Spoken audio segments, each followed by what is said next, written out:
I was in the bunker beneath Qaid Market, the wholesale district that used to feed the eastern half of our capital, when the West Wall forgot which world it belonged to. Concrete peeled back in strips. Behind it stood a child's bedroom from somewhere else. Blue paint. A wooden rocket hung from fishing line.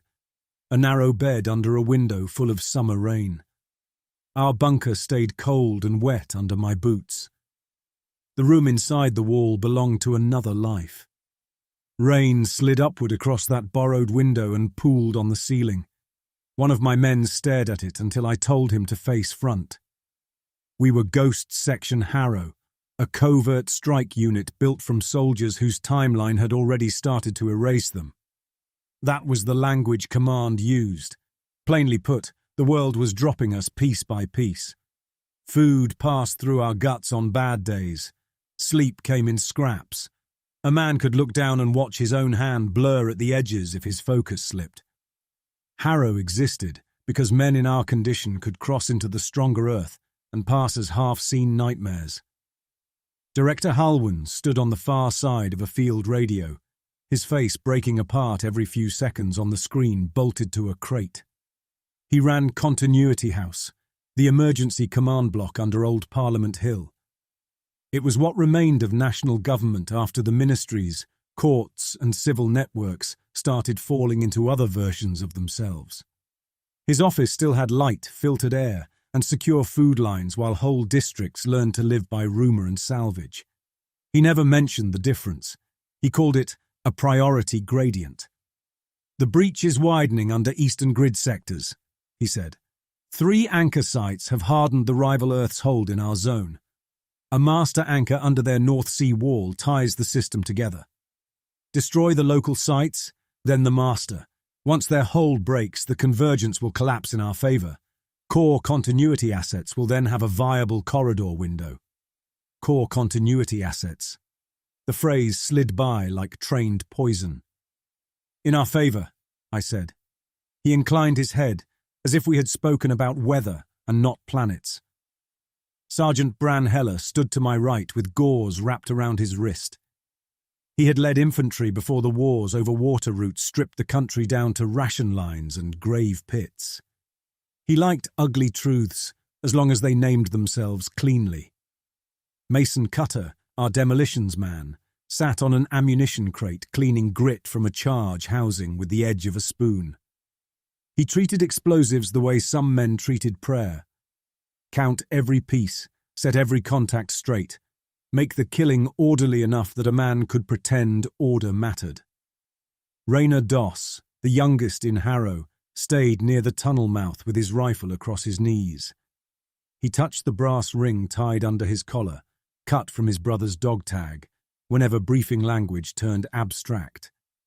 Merrick Nolan rolled a marker between thumb and forefinger and watched Halwyn instead of me. Dante Felix, one of our rear security men, watched the tunnel mouth behind Raina. Before conscription, he had done freight manifests on the river customs line. He trusted weights, timings, and patterns. He distrusted any man whose words arrived too smooth.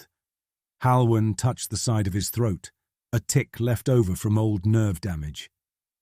The population on the rival Earth is regrettable. Arithmetic remains decisive. Billions there or extinction here. Your duty is unchanged. He waited for assent. Raina looked at me first, because the young always looked to the nearest face before they looked to the flag. I gave Halwyn what he wanted. Harrow understands. That was the first lie I told that day. Harrow understood the words. None of us yet understood what they would cost. The bunker shook. Somewhere above us, a freight elevator shaft became a river for a few seconds. Water hammered down through metal and stopped all at once. Mason looked up and gave me a tight little grin. "Windows open," he said. Nothing stayed kind on our Earth. The best you got was a pause between failures. I checked every man as we moved. Weapon seals, charges, eye line, hand signs. Routine mattered because our bodies could slip if our minds wandered.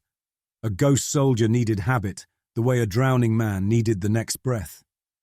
I stopped in front of Raina last, He was young enough that his face had kept the last of its softness. Intake officers had taken him after a hospital collapse erased his family wing and left him with nobody on record to claim him. That was how Harrow recruited. Men with no leverage behind them, men who could vanish into a classified unit with almost no paperwork, because paperwork had become a luxury. "You stay on me," I said. "Yes, sir." His voice still carried that dangerous thing, belief. As I checked his sling, he said, low enough for the others to pretend not to hear, "When this is done, you think it'll hold. Long enough for a real room somewhere." "A room?" "With a door that locks." He gave one embarrassed half shrug. "Mattress thick enough you don't feel springs. I'm not aiming high." Bran snorted from the passage. Luxury tastes improve under artillery. Raina smiled despite himself. "Stay alive first," I said. He touched the ring again. "Yes, sir."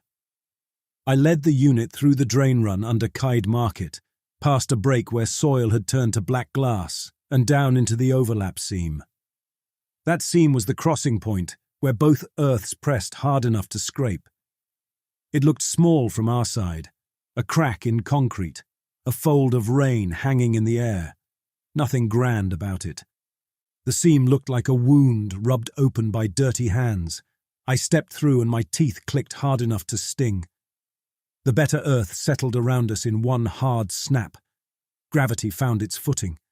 My left shoulder, which had been slipping out of alignment all morning, sat square in the socket. The drain around us held one shape. Water ran where water ought to run. For a few seconds, every man in Harrow went still, because being held together by a world that still worked felt like stepping into a machine built for human beings. Mason flexed his fingers as if he expected them to pass through each other, and was offended when they did not. Bran drew one long breath and let it out slow. Forgot lungs could fill clean. Merrick pressed his palm against the tunnel wall.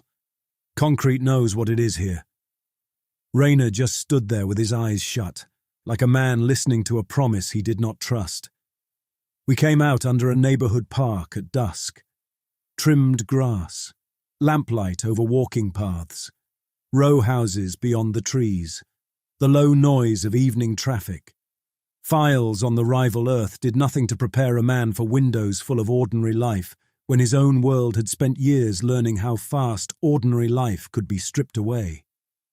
A boy stood in one of the lit front rooms across the street. He knelt beside a cardboard box on a kitchen chair. A small dog lay inside under a dish towel. Dead. The boy's father stood with a hand on his shoulder, speaking into a phone. The boy looked up while we crossed the yard behind a hedge. His gaze snagged on Raina. Grief had opened him wide enough to see what should have stayed hidden. His mouth shaped one soft word. "Soldier?" Raina stopped. I grabbed the back of his vest and pulled him on. "Move!" The father turned then, maybe hearing the shape of that word in the boy's voice. He saw nothing, but he gathered the boy close and looked into the yard with the expression men wear when their bodies know something before the mind admits it. That was how perception worked here. People on the better earth caught us in moments when the world inside them split open. Fear, shock, mourning, enough pain, and the eye admitted what the brain usually refused. We reached the underpass, just after dark. The first reality anchor sat in a maintenance vault under a commuter road, wrapped in cooling pipes, field coils, and power feeds. I had expected something enormous. This one filled a room the size of a chapel. Rings of black metal turned around a core that looked like frozen rain suspended in glass. Every time the rings shifted, the concrete around the vault gave a tiny shiver. Mason knelt beside the housing and opened his case. Built clean. Good redundancies, good heat bleed.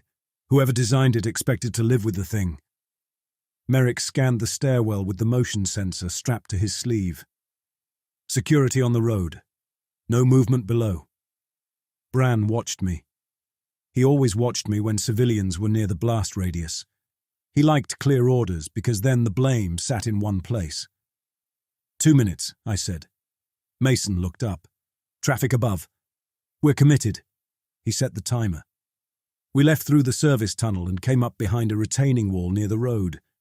Traffic rolled over us in steady lines. I checked my watch. A bus crossed above, heavy with commuters. Headlights ran in white bands through the rain. Too much load, Mason said. I could have aborted then. We had not lost concealment. We had not taken contact. He knew it, and he knew I knew it. The timer ran on. The anchor went. The ground under the bus dropped out of one world and tried to join another. The front half plunged through a slab of road that turned clear as water. The rear half stayed up long enough to wrench metal apart. Streetlights bent sideways and drove their poles through windshields. Parked cars folded nose down into the pavement and froze there. Men and women spilled from the bus into screaming and broken glass. Some hit asphalt. Some struck a wall that had become floor for 3 seconds. One man crawled toward the curb and kept sliding back because the pull had shifted under his chest. Even from cover, I felt the anchor death roll through my bones. My left hand struck the concrete and went partway into it. Pain ripped up my arm. I yanked free and came back with strips of skin hanging from 2 fingers, as if the wall had taken its cut before letting me go. Raina stared over the retaining wall. "Sir!" "Fall back." He did not move. On the far side of the wreck, emergency lights cut through the rain. Response teams arrived faster than anything on our side ever did. Men in white and dark blue jumped from compact carriers, dragging braces, field screens and stretchers. One team ran to the wounded civilians. Another spread around the distortion zone with handheld emitters. They were trained for this. A field screen swept across the road and caught Raina at the edge of cover. His outline thickened.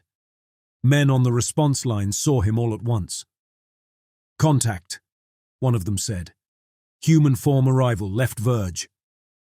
Raina raised his rifle because training filled the gap before thought could. "Down," I barked. He fired once. The round shattered a signpost. The response line did something I never would have predicted. They did not rake the verge with gunfire. 2 men came forward with shield blankets and a wheeled frame made of copper bars and shock webbing. One kept talking in a slow, carrying voice. "You're unstable. We can help. Drop the weapon. We can help." Raina backed away, boot slipping in wet grass. More civilians were crying now. More eyes turned. Panic sharpened their vision. He was growing visible. I moved for him, not because it was wise, but because leaving him there suddenly felt like leaving a boy in floodwater. The verge buckled under another aftershock and threw me sideways into the wall. Bran caught my vest before I went into the road. "Captain." By the time I got my footing, the response team had netted Raina in the copper frame. He bucked once, then sagged. The man holding the frame covered him with a blanket the way a medic covers a casualty who still deserves care. For 1 sick second, I nearly broke cover and ran straight at them. Not for mission, not for security. For him. "Sir," Bran said in my ear, "we lose all of us if you go now." The blanket closed over Raina's face. He vanished from sight like a body being carried from a fire. I let Bran drag me back into the dark. We ran south through yards and drainage ditches until the road noise fell behind us. Mason wrapped my hand with a pressure strip while we crouched under a pedestrian bridge. Merrick watched the distant emergency lights. "They took him alive," he said. Bran spat into the runoff. "Interrogation tool." Merrick kept his eyes on the lights. "Men planning to strip a prisoner don't move like that." Bran answered at once. "That's how you move when you want him calm first." Mason cinched the bandage. "Either way, kid's breathing." I shut them down because Merrick was already needling the part of me still raw from the road. "We stay on task. First anchor is down. We make the second by dawn." Nobody argued, but the silence that followed had edges. Halwyn came back over the field radio after midnight. "I reported success. I reported 1 man captured. I reported our route still viable. His face held for one rare second. "Proceed. The loss is acceptable." Those words did more damage than the wound in my hand. Acceptable loss had become common language on our side. Hearing it while I looked across a canal at lit apartments and a man carrying a sleeping child in from the rain made it sound rotten in a way I had managed to avoid before. We sheltered through the last hours of night in an abandoned tram service tunnel under the central rail lines. Dust lay thick on the rails. Old route signs peeled from brick. Merrick sat near the tunnel mouth with a small plastic marker he had taken from the first response site. "You saw how they handled him," he said. "This came off one of the medics. Ward 12, St. Oran's Civic. They've got a whole place ready for arrivals." "Prepared enemy," Brand said, but with less force than before. "It tells me they've seen men like us before." Brand turned on him. "You want that to mean mercy, because you're tired." Merrick rolled the marker across his knuckles. "I want it to mean data." Mason kept working on the second charge pack. "Data's cheap, meaning costs." I crouched over the transit map spread across the rail. The second anchor sat beneath Grand Meridian Station, the central interchange that tied rail, subway, and commuter lines together. If the first anchor had held a road sector in place, the second held a moving heart. Its destruction would kill more people. I knew that before I gave the route. Halwyn's voice burst through the radio. "Report!" I did. When I mentioned the ward marker, he cut in at once. "Ignore it. Any captured operator is compromised. Priority remains the second strike." "Compromised how?" Merrick asked. Halwyn heard him. "Psychological processing, chemical stabilization, identity drift. Call it what you want. Your man is an intelligence leak." "Permission to verify the site after second objective," I said. "Complete objective first. Rescue is secondary." Secondary. In the language of Continuity House, that usually meant dead, unless a body still served a function. We moved at first light through utility corridors and maintenance shafts into the lower works of Grand Meridian. It was the biggest transit knot in the capital, a place where office workers, hospital porters, schoolboys, cargo crews, and street vendors all poured through the same concrete throat. On our Earth, a transit hub meant hard security, and people trained to wedge themselves into whatever moving box might still take them where they had to go. Grand Meridian, on the better Earth, held plants in the upper concourse, art on the walls, and a violinist under the central clock drawing a small ring of commuters who actually had time to stop. That hurt in a way bullets never had. Bullets are simple. A functioning public square carries an accusation. Merrick saw a station porter kneel to gather apples from a split grocery bag and hand them back to an embarrassed old man. He watched until the porter disappeared into the crowd. "Our line forgot how to do that," he said. Bran answered from the rear. "Our line learned what matters." Merrick gave the smallest shake of his head. "No, our line forgot." Mason touched the charge case once, like a priest checking an icon. "Less philosophy. More doors." The anchor room lay beneath track 14 in a service cavity behind a locked panel. We got in clean. This anchor ran hotter than the road unit. White arcs skipped inside the glass core and left branching scars in my vision. "Deep placement," Mason said. "When this dies, the floor goes uncertain across half the platform." That was his way of asking one last time whether we were still doing this. "Set it." He set it. We were already back on the service stair when the anchor went. The station floor dropped under track 14. A train that had just opened its doors tipped to one side and rammed the platform edge. A second train entering the tunnel found a wall where open track had been a heartbeat earlier. Glass burst inward from shop fronts. An escalator lifted out of its well and drove riders into the ceiling above it. A bridge over the central atrium twisted and threw people into the air. One man caught a hanging banner and swung there over a gap full of broken stone and live power cable until the cloth tore. We climbed through it because there was nothing else to do. Civilians flooded the service stairs ahead of us, faces white, eyes darting over our shoulders toward ruptured concrete, and rain pouring through a ceiling that had not been open a minute before. Panic sharpened their sight. More than one person looked straight at Bran or Mason and recoiled because they caught enough of us to know something inhuman was moving through the crowd. A responder team cut across the concourse, dragging a rigid frame between them. On it lay a man in hospital grey, a ghost arrival from some earlier breach if the half-set outline meant anything. He clutched a plastic cup with both hands while another responder showed him how to tip it without losing the water through his mouth. The gesture lasted only a second before the crowd swallowed them, but it struck harder than the wreck under the trains. Merrick grabbed my sleeve. "You saw that." I shook him off because I had, and because he had seen me see it. "Move."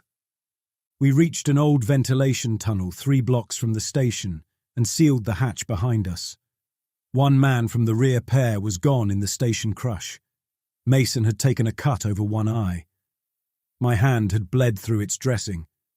Merrick opened his fist and showed me 2 things he had lifted during the escape: a responder pass chip and a paper wristband stamped St. Oran's Civic, Ward 12. "Enough for a look," he said. Bran rounded on him. "We still have 1 strike before the master." "We still had a country before command started counting people as gradients," Merrick said. Bran took a breath to answer, then did not. Mason leaned back against the brick. "If the kid's talking under drugs, we should know. If he's living easy in a clean bed, we should know that too." I felt them waiting to see whether I was still a man or just Halwyn's mouth. "We hit the ward," I said. "Quiet. Fast. We pull Raina if he's salvageable. Then we continue." St. Oran's Civic stood on the north bank above the old river parks, a public hospital complex with glass walkways between its towers and emergency tents spread across the lawn. We watched from a parking structure across the avenue as ambulances fed its lower bay and families clustered under the rain awnings. Whole earths could bleed into each other, and still a hospital remained what it had always been, the place where men carried the people they could not bear to lose. Ward 12 occupied a rehab wing on the east side, away from the general emergency crush. The responder pass chip got us through the outer service door. Merrick led the route. He had a gift for moving through strange buildings as if he had been born in their walls. The first thing I saw inside Ward 12 was a man learning how to eat. He sat at a small table in hospital grey with a therapist across from him, both hands around a spoon. His face held the wasted look our whole unit wore, but his outline stayed firm. The therapist guided his wrist toward a bowl of broth. The man swallowed, then laughed once in raw surprise because the food had stayed in him. 2 more patients moved through the room with orderlies, one relearning how to lie down and remain on a mattress without drifting half through it, another reading his own name from a card and touching his chest after each repetition, as if pinning himself there. This room had been built for repair. Every motion in it said so. Bran did not say anything. Mason did not either. Merrick just stared, and for once the man with the answers looked stripped clean of them. A doctor in dark green scrubs stepped out of a side room and looked straight through me, then past me, then back again. He was in his 40s, narrow-faced, with tired eyes and a badge clipped to his breast pocket. A fresh cut ran along his temple. "Who's there?" he said to the empty air, because he caught enough of my shape to know the space in front of him held more than light. I pulled the stolen wristband down over my glove and kept moving. Raina was in the next room. He sat on a bed in loose hospital clothes, a meal tray pushed aside, an IV line taped to his arm. The thin blue edges around his body were gone. He looked like a living man again. Colour had returned to his lips. There was meat under the skin of his face. His hair had been washed. A real blanket lay folded at his feet, and beside the bed stood a plastic cup half full of water, a book face down on a chair, and a pair of slippers waiting under the frame. Relief hit me hard enough to loosen my grip on the rifle. Then he saw me.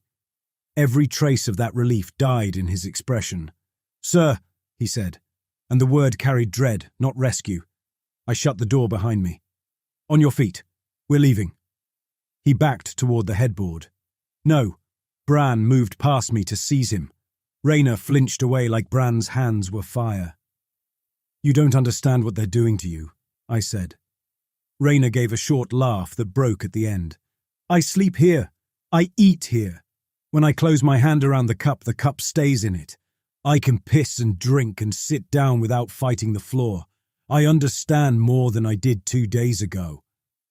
Merrick had drifted farther in, eyes on the IV pump, the blanket, the cup of water, the book on the chair. A life. That was all it took to shake a soldier who had forgotten what life could look like. The doctor from the hall entered behind him without hurry. He kept his hands visible. "My name is Dr. Harrison Bennett," he said. "I run recovery for cross-seam arrivals in this wing. If you're Captain Garret, Raina described you." He had my name. That landed hard. "He said you would come," Harrison went on. "He said you would come because your side teaches duty harder than hunger." Raina looked at me, then away. Shame pulled at his mouth because some part of him still cared what I thought. That was why I might still get him out. Shame is a strong hook. "Move," I said again, though less force was left in it. Harrison stepped between us. "You came here expecting a prison. This is rehabilitation. Men from your side arrive half erased, starved by a failing reality. We've learned how to stabilize them." "How many have you taken?" 12 through this ward. More in other cities. Most came through by accident before your raids began." Merrick spoke before I could. "You were ready. We built the ward after the first arrivals. Men appeared in houses, in roads, in emergency rooms. Some were violent because pain makes men violent. Some begged for help before they knew where they were. We adapted." Bran's rifle rose an inch. "Spare me the civic pride." Harrison ignored him and kept his attention on me. "Your anchor strikes are worsening the seam. That means more dead here and less chance of recovery there. We still have a way to reduce the overlap without mass killing if the master anchor stays intact long enough to coordinate both sides." He saw my face harden and added the part he knew mattered. "Your own stabilizers are tearing the seam wider. Panic designs, emergency work. They were never built to interact with another full world." I had heard versions of that in briefing rumors. Command dismissed them as enemy theory. Hearing it from a man who spent his nights teaching shattered soldiers how to swallow gave it weight I could not shrug off. Raina slid off the bed. He stood under his own balance, one hand against the rail only out of habit. "Sir, listen to him." He was steadier than he had ever been in my unit. That fact hit deeper than anything Harrison said. The better Earth was not drugging him into obedience. It was carrying him. It had given him back the ordinary contract between body and world. "You swore in," I said. "I swore to defend home." "You did." Raina's eyes filled. "Home sent us here to butcher people who kept me alive." Silence sat in the room for one full breath, long enough for another path to become visible, long enough for every man there to see it. Harrison felt it too. He stepped closer, not to block me now, but to offer something. "Captain, bring your men down to the master anchor. We can show you the field data. We can stabilize the surviving ghosts on your side if we stop the strikes now and coordinate with my command? With whoever still answers on your side, with anyone who wants fewer graves." Raina took one careful step toward me, like a man approaching a skittish animal. "You told me to stay alive first," he said. I had forgotten saying it. Hearing it back in that room made forgetting impossible. "Stay," I said. It came out harsher than I meant. "Stay and they own you." Raina gave me the look a man gives when he sees another man lie to himself in real time. "They gave me a room, sir." The door has a lock, I thought, though he did not say it aloud. Security feet hit the hall outside. Mason hissed a warning. Bran grabbed Raina's upper arm. Raina cried out and twisted free. Harrison moved between them. Merrick put a hand on Bran's shoulder. "Easy," Merrick said. "Let him talk." That was the moment the room stopped being a unit and became 5 separate human beings, each pulled by a different future. Raina faced me fully now, tears running and voice ragged but clear. "I'm not coming back." He was choosing life in front of me with enough clarity to make everything behind me rot. If I let him stay, then the mission became exactly what it was: murder with paperwork. If I turned with him, every civilian dead under the road and in the station became part of my own name. I saw that in one hard flash. The open door in front of me did not promise forgiveness. It promised judgment, and I was not built to walk into it yet. Bran yanked Raina again. Raina twisted and cried, "Help!" He used his full voice. The ward heard him. I drew and fired before the decision had room to become debate. The round hit him high in the chest and drove him back across the mattress. His face held blank surprise for an instant, then pain, then the awful human twitch of a body trying to keep a contract that had just been cancelled. Everything after that came hot and broken. Harrison lunged for the wall alarm. Merrick grabbed his wrist and slammed him into the door. Bran swore at me with naked horror in his face. Mason kicked the door wide as orderlies shouted in the corridor. I snatched the data tablet off Raina's bedside stand because it showed field graphs and anchor diagrams on the screen. Even then, some part of me stayed hungry for control. We fought our way through the service hall without shooting again. Bran broke one orderly's jaw with his rifle stock. Merrick drove a syringe cart over another man's legs. Harrison shouted after us, voice raw enough to cut through the alarms. "He begged you for life, Captain." The line followed me down 3 stairwells and across the ambulance bay. We cleared the perimeter in a burst of rain and blue lights, slipped a response cordon by riding the blind spot between 2 search rigs, and dropped into the old river channel south of the hospital. We hid at dawn in the flooded basement of a records depot under the civic archive district. Shelves leaned half-submerged in black water. Paper bundles floated against the walls. My hand had swollen tight under the dressing. Mason's cut eye had sealed with dried blood. Bran's face looked older by 10 years.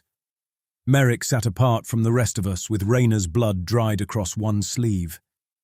I broke the tablet encryption with the bypass key we carried for field equipment. Harrison had told the truth. The files held anchor maps, seam models, recovery logs, and a draft proposal for cross-line stabilization through the master anchor. Keep the master alive, reduce local spikes, open guided corridors, pull cross-seam casualties into stable zones, build embodied intake capacity. Ugly work, slow work, real work. Merrick read over my shoulder. They listed us as displaced persons, hostiles only after the first road strike. Bran sat with his back to a shelf. Command said they were the aggressor line. Command said a lot, Merrick answered. The field radio crackled. Halwyn again. Bran saw my hand hover over it. Take it, he said. Let him speak his part of this. Halwyn's face came up cleaner than it had in hours. Report second objective. Down, I said. Good. Proceed to Reservoir anchor. After third strike, you advance to the master. Merrick laughed once, hard and empty. You knew. Halwyn's gaze shifted. Identify. Merrick Nolan, scout. I've got their recovery plan in my hand. You knew they were treating our men. Halwyn's expression barely changed. Treatment is leverage. They can stop the breach without wiping a planet. Halwyn touched his throat. Their projections assume conditions we do not possess. Civil order on our side has passed the threshold for broad recovery. The continuity tier remains recoverable. Your function is to secure that outcome. Continuity tier. There it was again, stripped of camouflage now. Leadership, technical staff, archive assets, protected families under direct state claim. The people who kept badges while neighborhoods went dark. Bran leaned toward the screen. Recoverable for who? Halwyn met his eyes. For the state. That was the moment the last veil came down. He did not speak for homes or streets or the millions already slipping into blank space. He spoke for a structure, a handful of vaults that wanted to survive wearing the skin of a country. Merrick rose with the tablet in one hand and his rifle hanging low in the other. I'm done. I'm taking this back to St. Oran. He sounded tired clear through to the bone. I stood before the stairs. You walk out with that data and you expose the master route. Good, he said. Maybe that keeps you away from it. His face held grief more than anger. Anger I could answer. Grief meant he had already buried me in his head. Stand down, I said. You already know what's true. His eyes flicked once toward the tablet, then back to me. You just need the dead to mean something first. He moved left. I shot him through the throat. The report hammered the basement and came back from the wet shelves in flat returns. Merrick folded sideways into the water, one hand still clutching the tablet until the screen lit under the surface and went black. Blood spread across the top film and turned the reflections dark. Bran half rose, stopped, and stared at me as if he had never seen my face before. Mason closed both eyes for a second.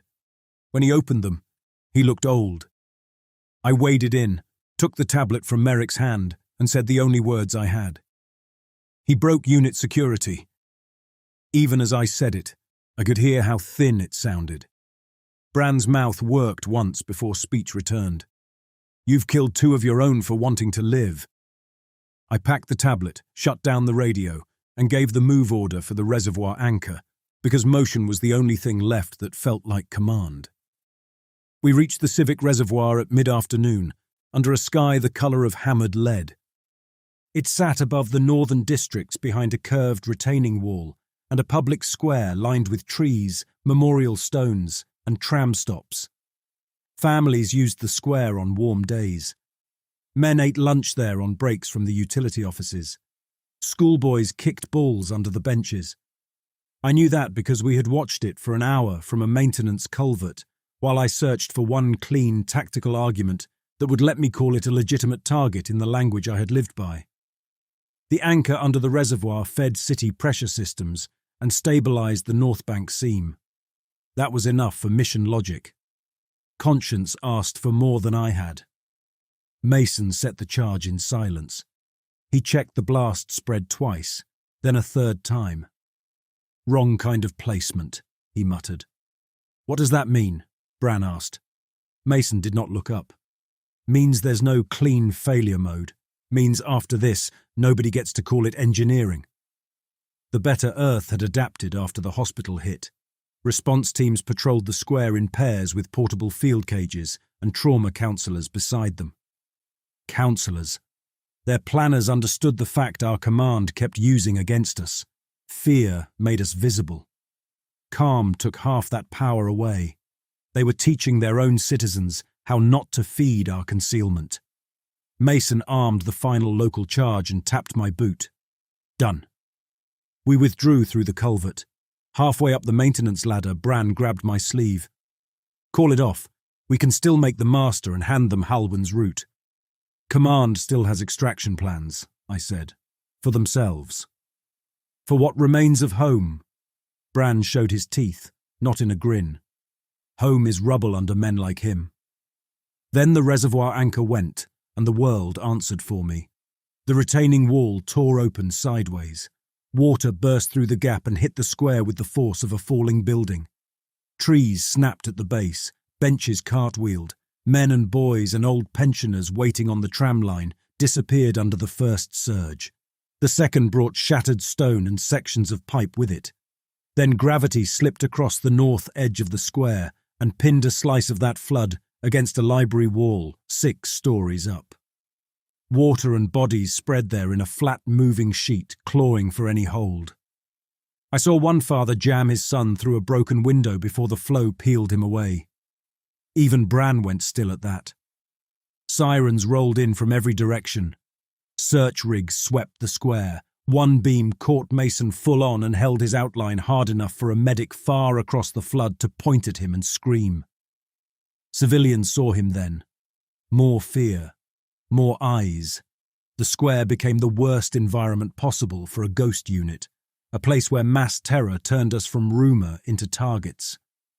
We ran north through service alleys while responders and recovered ghost volunteers closed from both flanks. Recovered men. You could tell by how their bodies moved through the unstable edges of the damage without losing shape. The better Earth had put former arrivals on the hunt because nobody understood our kind better than men who had survived it. By nightfall, only 4 of us remained. Bran, Mason, myself, and Dante Felix from rear security. Dante had taken a shard of concrete through his calf at the reservoir and left a line of blood on every stair we climbed. We holed up beneath an old records annex near the sea wall, where the master anchor lay buried in the bedrock below. Bran sat across from me with his rifle laid over both knees. Say it out loud. There's a service archive under the master complex, I said. Control trunks, field records, emergency maintenance routes, and an intake chamber linked to the main field collar. Mason pressed a cloth to Dante's leg. Enough words. Can we stop the breach or not? I looked at the diagrams until the lines blurred. If the model holds, yes. If the master stays intact and both sides stop forcing local anchors into conflict. Bran nodded once, like a man hearing sentence pronounced. Then we go down there and end this before Halwyn gets his corridor. That was the moment I could have broken from the path. I had evidence, surviving men, a route, and the first honest alternative anyone had placed in my hands. Everything after that came from choice. I said, we still need to see what's left on our side. Bran's eyes went hard. You're still carrying him. He meant Halwyn. He meant my belief that command and home were tangled too tight to separate. We moved before dawn through the archive service shaft. Dante collapsed from blood loss halfway down. He sat on the metal steps and told us to keep going because his leg had gone white from the knee and he could no longer feel the foot. Mason gave him the last coagulant ampule and we left him with a pistol and 1 charge. I never learned whether he used either. The archive under the master anchor was deeper than any of the local sites, lined with sealed cabinets full of survey reels and field notebooks. The Better Earth still kept paper backups for critical systems. That detail lodged in me for no reason, except that it spoke of a culture used to continuity rather than scramble. Warning chimes pulsed somewhere beyond the inner wall. The corridor timing had already started. Whatever else was coming, it was close. Harrison met us in the archive control room, which told me he had read the same route data or guessed what men like us would do when cornered. He came alone, carrying a portable field monitor and breathing hard from the climb. 3 casualties on your side since the reservoir, he said without preamble. 2 in treatment. 1 still loose if Dante Felix is the man with the calf wound. You kept files on us, Bran said. I kept track of men crossing into my city and tearing holes in it. He set the field monitor onto a table covered in printed maps held flat under clear plates. On the far wall, a live model showed both Earths as shifting bands of depth and stress. Whole blocks on our side showed blank absence where nothing coherent remained to map. Your command knows this, Harrison said. Their relays told us enough when we intercepted traffic after the second strike.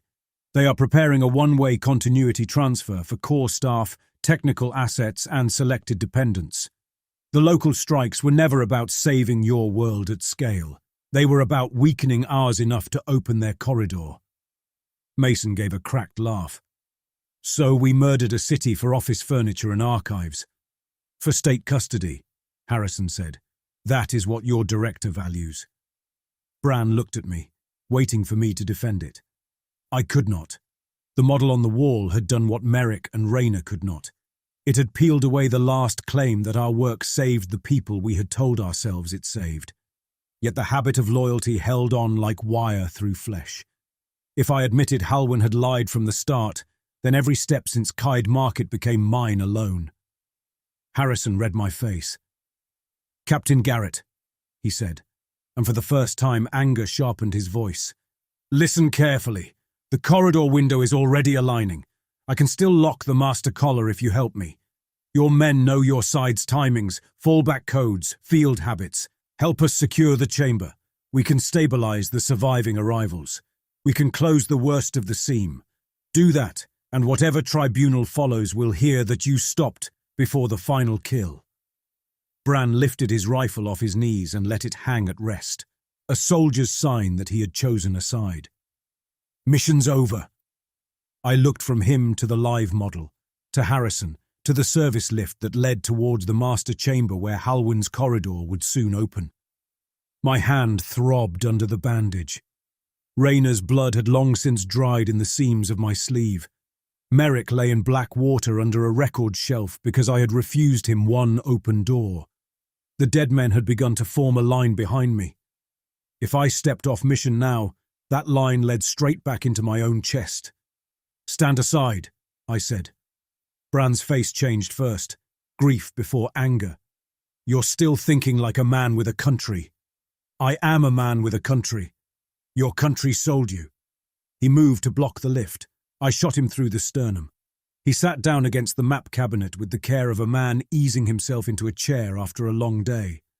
Blood spread under his jacket in quick, dark fans. He tried once to raise the rifle. It slipped from his hand and struck the floor with a soft metal knock. Mason made a sound I had never heard from him before, low and wounded.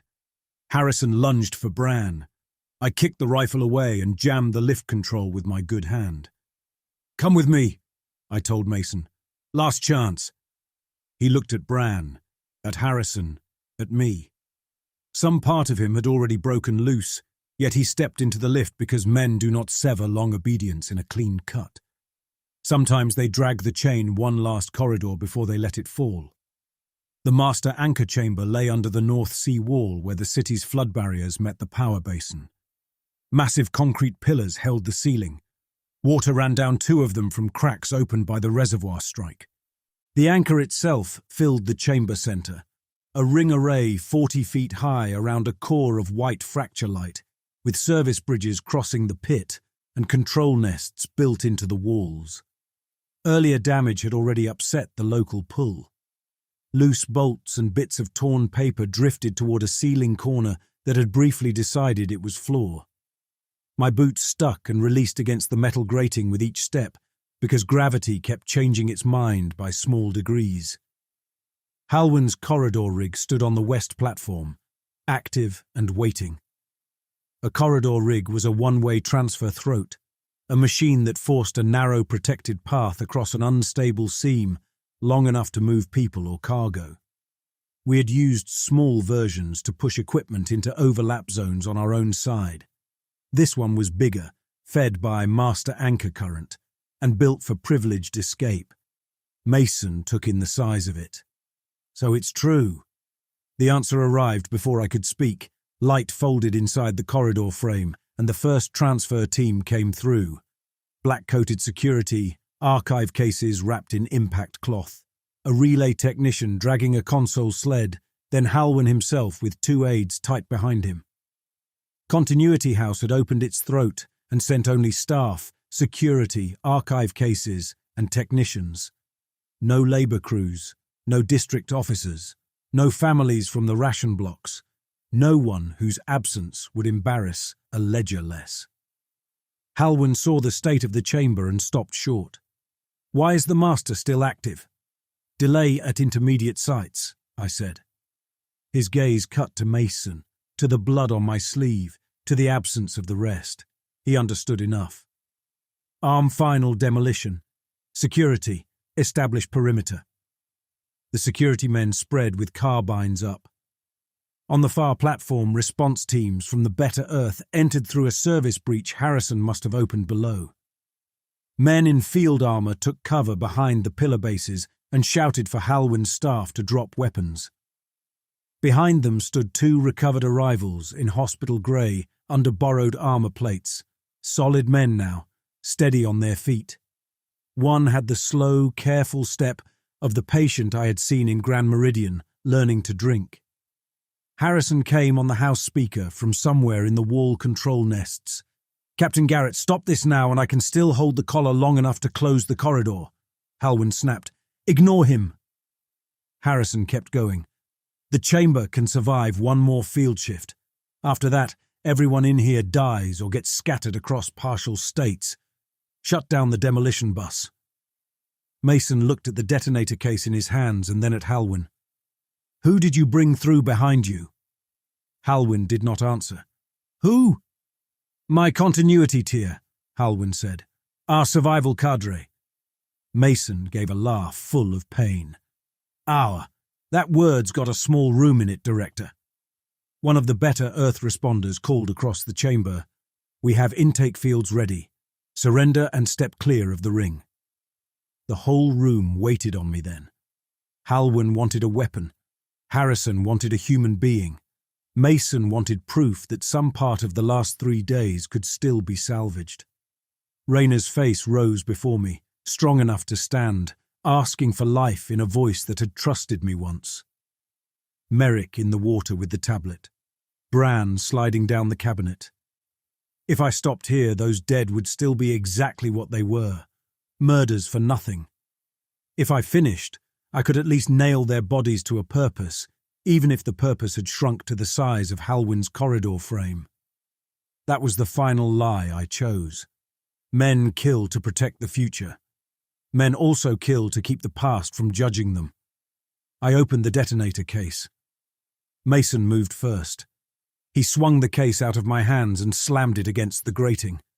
The activation key skittered under the rail. "Enough," he said. He did not raise his voice. Halwyn's nearest security man raised his carbine. A better Earth responder fired. The chamber broke into gunfire, stone chips, shouts, and the hard, bright cracking of overloaded field gear. Mason went for the key. I shot him in the back. He pitched forward and hit the grating with both palms, tried to push up, and failed. Blood ran through the great bars into the glowing drop below. He turned his head enough to look at me. That look held no surprise. Men who work with charges understand sequences. He had known before he moved what I would do. I seized the key, rammed it home, and armed the final sequence. Harrison shouted through the speaker, raw with rage. "You are killing your own transfer team." Halwyn finally understood what I had become. His face drained of command and showed fear plain as any recruit's. "Hold fire! Disable him! Disable!" The Master Charge Bank took the signal.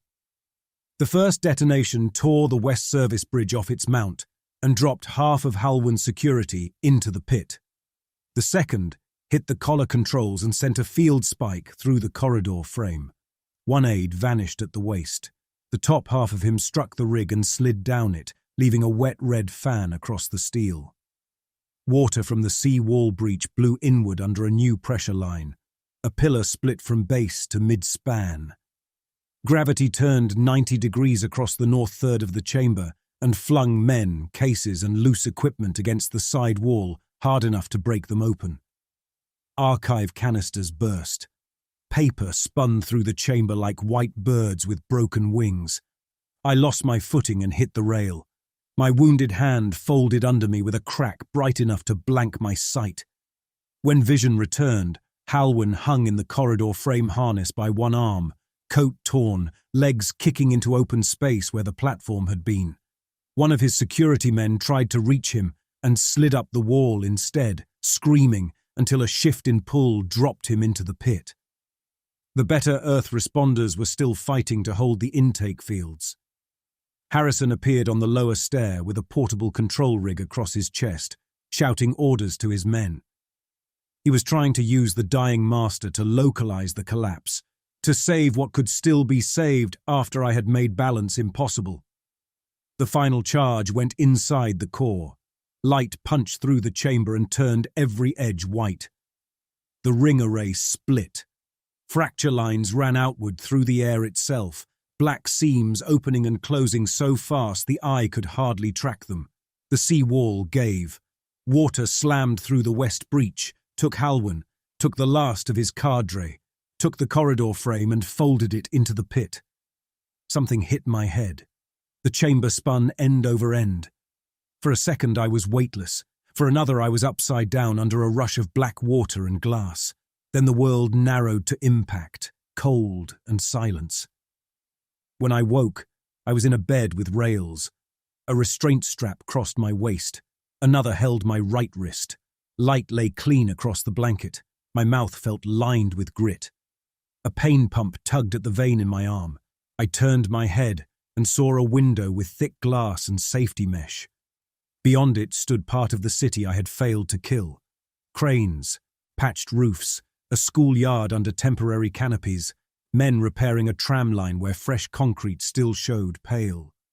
Ward 12, St. Oran Civic. A male orderly stepped into view from the doorway and pressed a call switch. "He's awake." My first attempt to speak came out as a scrape. He held a cup with a straw to my mouth. Water stayed in me. The small mercy hit like a blow. Harrison arrived a minute later with a tablet under one arm and a bruise along his jaw. He looked older than the man in the ward corridor. "You've been under 6 days," he said. "We kept you sedated while field stress passed." My body felt heavy, real, ruined. Splints locked 2 fingers on my left hand. Bandage wrap crossed my ribs. My right knee sat in a brace. Every injury had a location. Nothing slipped through itself. I had wanted this solidity for months. Now it pinned me in place. "How many?" His eyes held mine. "Too many for any answer to help you. The city lived, the planet lived. Large parts of the North Bank did not." Home rose in me next, not as a place but as a question that wanted one sentence. Harrison gave it before I asked. "Your Earth is beyond broad recovery. We held some minor seams long enough to extract scattered arrivals. The main collapse completed 2 days ago." I shut my eyes.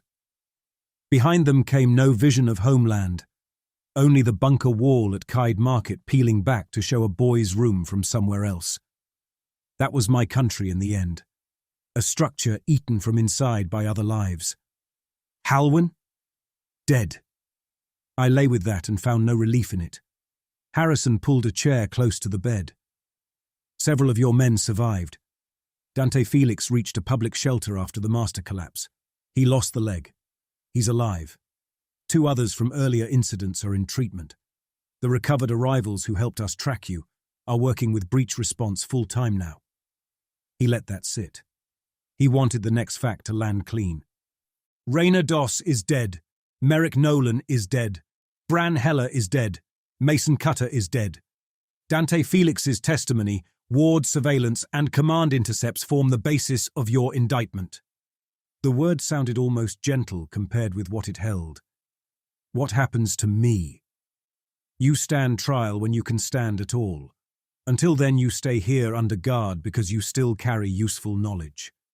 Men from your side still fall through in damaged condition. You know how your command staged overlap routes. You know the habits of your breach teams. You can help us reach them before panic or violence turns each incident into another ward full of bodies." Useful. I almost laughed. That word had ruled my life under Halwyn. It had followed me across worlds and outlived the country that trained me to worship it. Why keep me alive? Why not put a bullet in me and be done? Harrison folded his hands over the tablet. "Because execution is simple. Because men in this ward taught us that a person can arrive in pieces and still answer to more than the worst thing done while broken. Because you did monstrous work in full awareness by the end, and the law will answer that." He stood. "One more thing. You called this place corruption when you fled it. I want you clear on what it is. This ward exists to teach shattered men how to live inside the world again. That includes you, if you survive your sentence." They moved me from the secure room to a guarded recovery room 2 weeks later. I learned to walk without the knee brace. I learned how much pain a rebuilt hand could carry before the joints locked. I learned that sleep came heavy when a world held you intact, and that waking from it could feel worse than the broken, drifting half-sleep I had known before because dreams had room now. Raina appeared in them often. Sometimes he sat on the bed in hospital grey and said nothing. Sometimes he asked again for life. Sometimes he only looked around the room, testing the walls with his eyes as if measuring whether the door would lock. I always woke before I answered. From the window I watched the city repair itself around my damage. Temporary bridges became real ones. A schoolyard filled at midday with boys kicking a ball between painted cones. Trams returned to the North Line on reduced service. Men placed new memorial stones along the Reservoir square. Every ordinary act carried an accusation and an instruction. These people had buried their dead and chosen order again. My own side had chosen protected corridors for officials and called that survival. Dante visited once under guard. His missing leg had been replaced by a polymer prosthetic with a simple joint and a blunt metal foot. He stood with a cane and looked at me through the glass panel in the door before he entered, as if he needed that extra barrier to remind himself why he should keep the meeting brief. "You made it," I said. "So did you." His voice carried no warmth. He sat because the prosthetic tired him. "They asked if I'd testify. I said yes." I nodded. He leaned the cane across his lap. Raina used to say he wanted a room with a door that locked and a mattress thick enough to keep the springs out of his back. That was his paradise. A room and a bed, nothing grander. You shot him because he found one. He let the words rest between us and stood to go. At the door, he added, "When they ask you why you did it, don't hide behind Halwan." He pointed. "You aimed."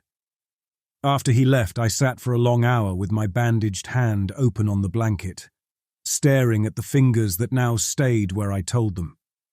My body had recovered enough to obey me. That had become another punishment.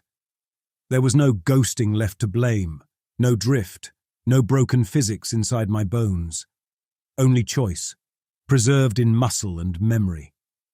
The first time they took me out under escort for breach response, spring light lay pale over the river district and whined off the water cut through my coat.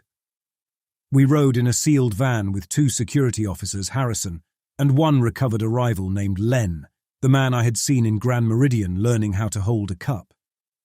Len worked field response now because he could sense seam stress like pressure behind the eyes. He had once been a rail electrician on our side. Now he spent his days trying to keep boys on this side from seeing men like me come through walls. A tear had opened in the doorway of a ground-floor bakery 2 blocks from the Riverwalk. A baker's apprentice, a boy of 16, had seen an armed arrival crawl halfway through the flour racks and start firing at shapes he barely understood. By the time we got there, the local response team had the street evacuated and the front windows screened. I knew the arrival's type before we entered. Frontier guard, underfed, half-blind with transition shock, trained to treat every unknown as ambush. Harrison looked at me. "Your side code for surrender?" I gave it. Inside the bakery, flour dust lay over everything like pale ash from a cleaner world.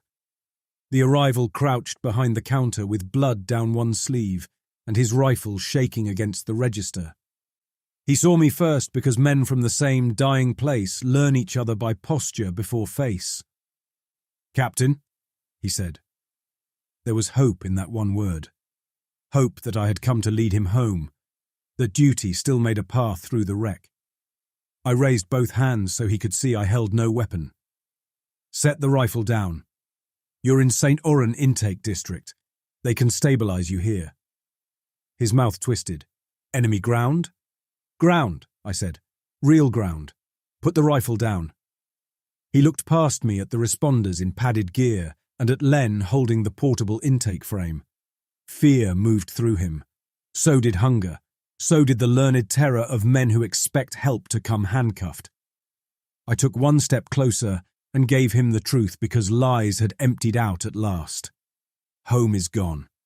I helped burn what could have been saved. Put the rifle down and take what I refused. He stared at me, at the ward patch on Harrison's sleeve, at the baker cowering under a table in the back room. Then he laid the rifle on the tiles and began to cry without sound. Len and the responders came forward with the frame. They covered him in a blanket and lifted him the way Raina had been lifted on the road where I left him. That night, back in the ward, I sat by the window until full dark and watched work lights move along the repaired tram line. Rank was gone from my shoulders. My unit was gone from my hand. My country was gone, except as a warning. The city I had tried to purge kept me alive because I could still close small wounds in it. That was the shape of my future now. Escorted roads, intake rooms, testimony, sentence and years spent helping save strangers from the same fate I had delivered to men who trusted me. I used to believe the hardest part of survival was staying alive in a broken world. I know better now. The hardest part is waking in a world that still functions, feeling your own weight settle honestly into the mattress, and knowing mercy reached you after you had done everything possible to prove you did not deserve it.